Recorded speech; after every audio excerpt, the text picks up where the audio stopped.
Ito na po ang ating dear tropa. Sino letter sender natin? Ang letter sender natin ay si Sir Gabi. Siya ay single parent. Ayan po.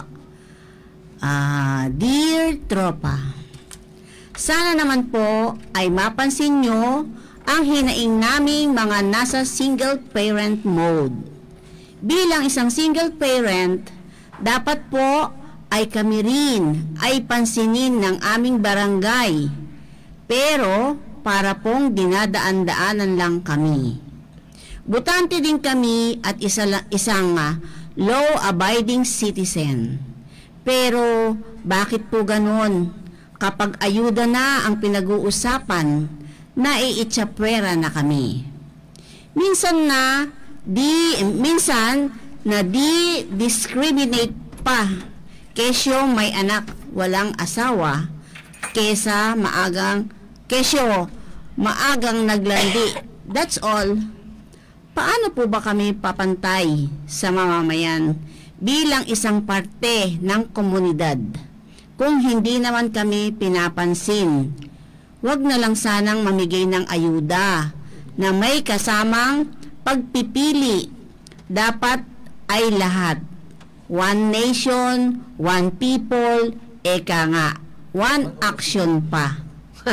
Gumagalang po, Gabi, single parent. Mo kasi Gabi, opposition to ha.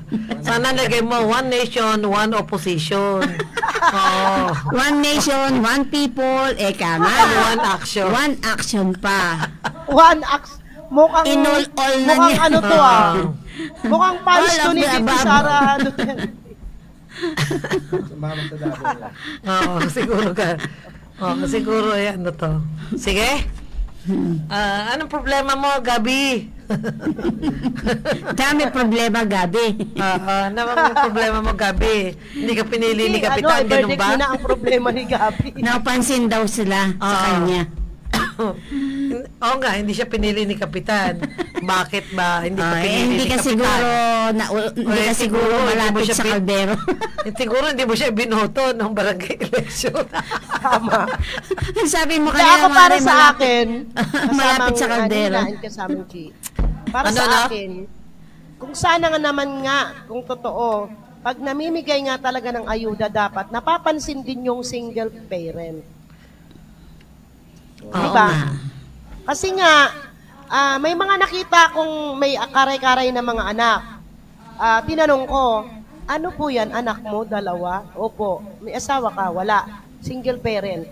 Pero, ikaw ba ay kukuha? Opo. Kukuha po ako, pero hindi po para sa akin.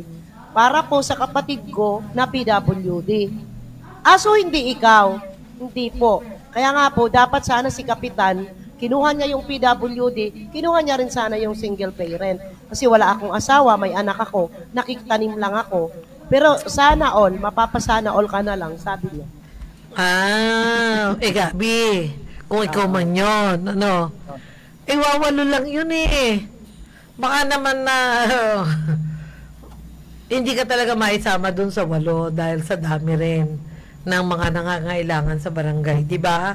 So, isa yun eh. Kaya dapat talaga, kung papansinin yung lahat, mas maganda. Saka sana nga para hindi parang limos na namimigay. Although kailangan din naman. Pero, pagkayari nun punta ka lang sa CR, bus na yun wala na. Hindi mo na rin maalala kung saan nanggaling, di ba? Pero kung livelihood yun, na po pwede mong pagsimulan, ayun, mas maganda yun. Dagdagan nga lang.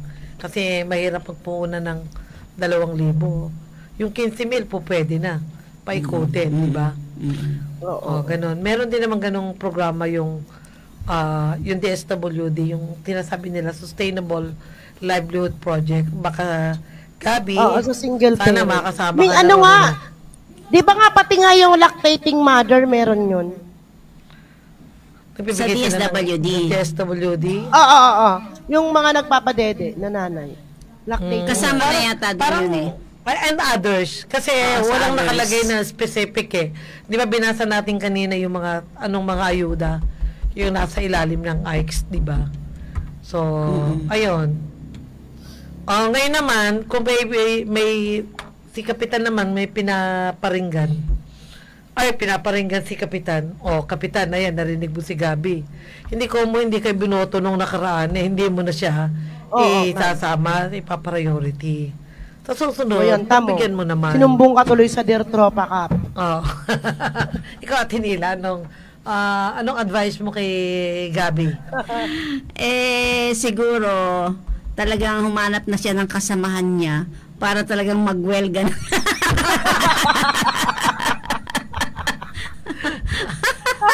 Lahat ng mga single parent dyan, magsama-sama na para mapansin kayo. Ayun, kasi pala, ang problema niya, alam pumapansin, ano? Oo. Di daw pinapansin yung mga single parent.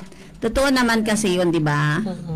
Uy, ang hirap maging single parent, lalo na kung meron kang anak ng mga maliliit. Tataguyod mong mag-isa yon, tapos ikaw pa nag-aalaga. Ay, talaga. Nakakaloka yun. Maiiyak ka.